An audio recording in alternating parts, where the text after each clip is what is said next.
in this game known as Hako. Hako's the name I use for my characters in pretty much all my Conan games. It's just kind of something that way people run across to each other. I like other players to know who they're playing with. It's more of a courtesy kind of thing, as opposed to just picking some random ubiquitous gamer tag like Mommy Stomper 52 or 42069 No Scope 360 guy, whatever. I should check that out and see if that's actually a PlayStation tag. So yeah, I'm on PlayStation, and this is an official server, and this is actually about a month ago or so. We were all notified that some of the servers we were on, were going to be merged into other servers to consolidate the population and improve the activity levels. Now, Conan is a multiplayer combat survival game, and combat in the sense that you can actually PvP in it. They do have other two modes. They have a player versus enemies or environment, and then they have one that has a conflict mode where you still can't blow each other's bases or up or anything, but you can attack each other in the evening hours. And this is all fine and good. I personally think that if Funcom really wants to consolidate their servers and reduce their overhead, because this is really more about reducing the overhead on the company's usage or product or service, really. Um, if they really want to go ahead and kind of optimize their server space and encourage players to actually engage in the game without feeling like they've just wasted hours, maybe even days worth of effort in a single evening's worth of raiding. Um, they should do it. They should have some, instead of having PVE and PVE conflict servers, everything's PvP. Um, Raid hours are still evenings, which I think is like from 6 p.m. to 11 p.m. local time. And then they should have some servers that it's only weekend raids, like Friday, Saturday, and Sunday are the only 3 days that you can raid, which in America, that is traditionally the 3 days that people have off. That way you got the other 4 days you can totally build up, max out your base, get thralls and stuff like that, and then on the weekend we raid, we fight. They're serving cheeseburgers in Valhalla. Let's go get a table. Any case, and that's just some ideas that some buddies of mine and I've been tossing back and forth as about the whole context of Conan. This server, for the most part, has been pretty quiet since they announced the transfers. We've run into three incumbent groups, two of which have basically said we're done, we're not going to play anymore, um, and they've quit out. Uh, and then one group, which is we're not really sure. Well, I call it a group because tabletop perspectives. But it's an individual who may or may not be working with other individuals on this server, and they are basically just griefing one of the larger groups now, and that's being managed more or less, I guess.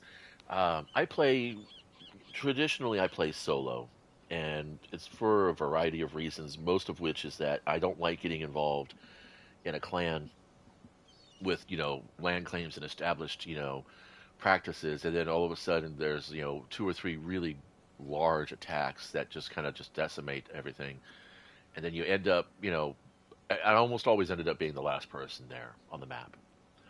Um, and when that happens, it's kind of like, well, thanks for piecing out and leaving the map and not making me clan leader so I could do what I want with the fucking shit you left behind. Now I've got this entire fucking encampment, and all I could do is repair to it and and take it down and stuff like that. But I don't have any actual permissions at the time. This was before they could set permissions for players.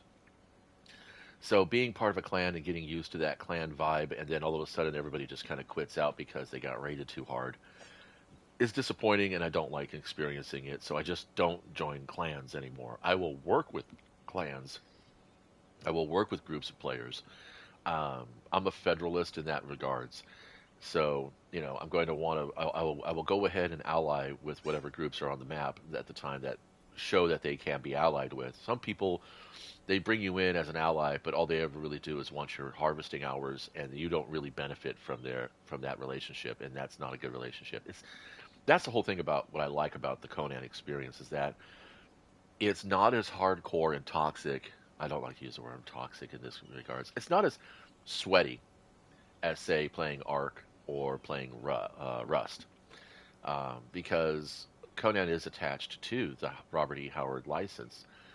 It's attached to a community of fans who enjoy the Hyborian, universe, and are coming here not necessarily to role play, but in a sense you don't pick up a title that's a recognized RP, that's a recognized IP, and not do a little bit of role playing. Like, for instance, my character, I always play a Hyborian. Um, Sometimes it's long hair, sometimes it's this ponytail thing. And he's always named Hako. He's always built at a certain type of height and a certain body type. I play the same character model more or less, um, throughout all the servers that I play on. And I do have a dozen or so different servers that I play on, periodically.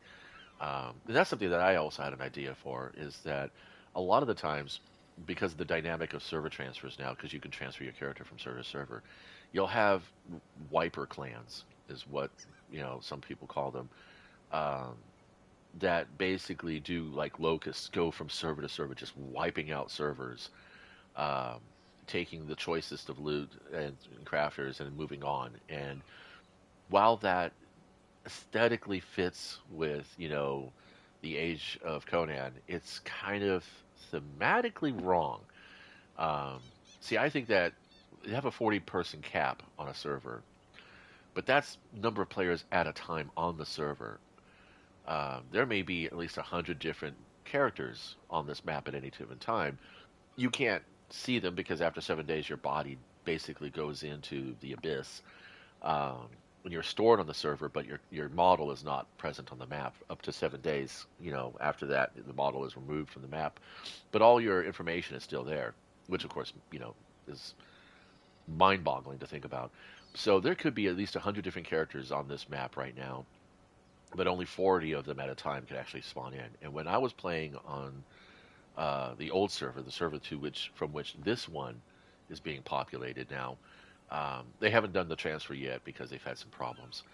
And I've experienced them, actually. It's kind of disheartening. You load up your character, you're picking and choosing only the best of the stuff to come across, and then nothing happens. The character just goes out into the void and he's gone forever. Lost all that shit. You might as well have just, recreated your character and been done with it. But in any case, so well, my suggestion was that they should have up to 100. They should have up to 60 registered players. That means that you could have 60 character models attached, 60 character accounts attached to the map, but only 40 again can be on at a time. That leaves 20 people pieced out, or just do 40. If 40 is the population cap, then 40 should be the registered cap.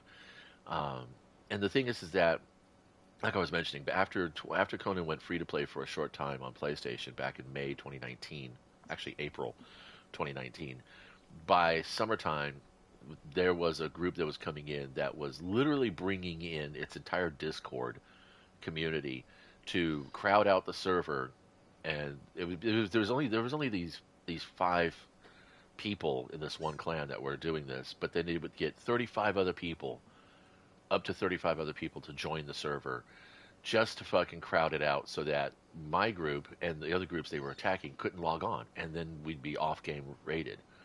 And it's a shit ass tactic, but it's outside of Funcom's control. There's nothing they could do to actually stop that, unless they implement, one of the plans that that I was thinking of is that, and of course this is all before service transfer. So these people were building, a tune just to the game, just to fucking occupy the server, so that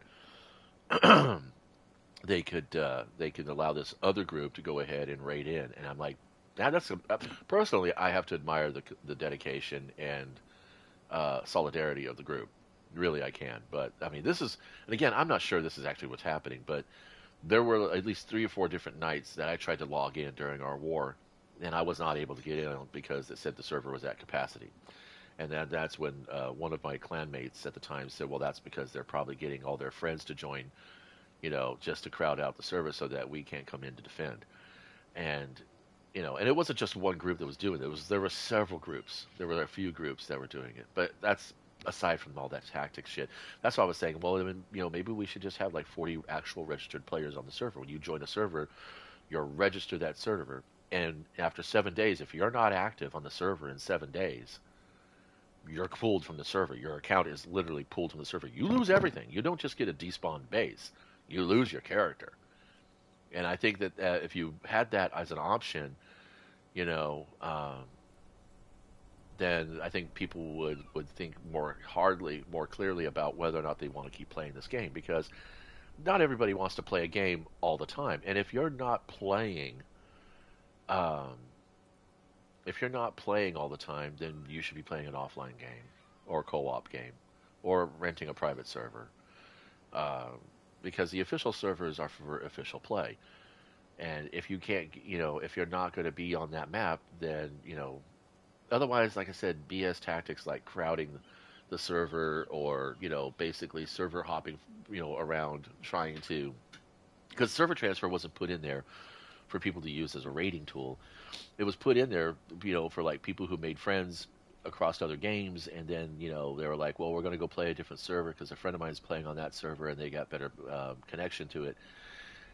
Because the list does show you what your ping levels are, and if you're building a character, then all of a sudden Funcom needs to move the server to a different, move the map to a different server, and that puts the ping from 33 to like 120. You can't play. You just can't play. Um, I barely play over 66, and 100 is pushing it for me. So yeah, there's a lot of things going on. I'm bringing all this up because a couple of nights ago, actually last night, one of our members actually went ahead and made contact with a person who came in. They got the brand new character, and they immediately asked about one of the larger groups' temples, and then they said, well, we're going to raid it, and then he disappeared. And I'm like, well, that's going to be fun. So, yeah. Anyway, my character's about to die. I'm going to go and play some Destiny. I'll catch you guys there. If you made it this far, thanks for stopping by. Let me know what your opinions are. Should there be geo-filtering in Conan, where North American players can only play on North American servers and so forth? Should there be server registration limits, like, you're connected to the server? And should there be, a 7-day cutoff? Again, this is not something the game does right now, but do you think maybe it could benefit from that? That would be kind of interesting to hear. So, anyway, I'm out of here.